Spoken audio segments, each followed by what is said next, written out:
ఏంటి పరుగులు రన్‌లా ఎక్కడికి గబగబా ఎళ్తుందనుకుంటున్నారా? స్కూల్ టైమ్ అయిపోతుందండి. అందుకని పిల్లల్ని తీసుకొద్దామని స్కూల్‌కయితే బయలుదేరెళ్ళాను. ఇంకా నిద్ర మత్తులో ఉన్నాను గదా! ఇంకా ఫేస్ కూడా కడుక్కోకుండా పిల్లలని భయపెడతారులే అని చెప్పి భయం అంటే భయం కాదు. పేరెంట్స్ వాళ్ళు స్కూల్ వదిలే టయానికి మనం ఉన్నామనుకోండి హ్యాపీగా ఉంటారు.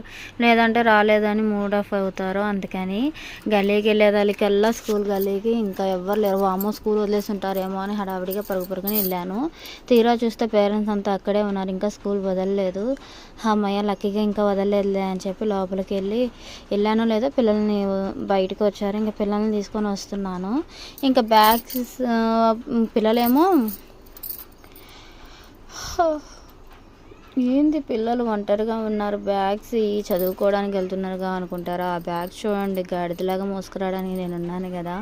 అందుకే వాళ్ళ ముందు పరిగెడుతున్నారు. ఆగండ్రా ఆగండ్రా అంటే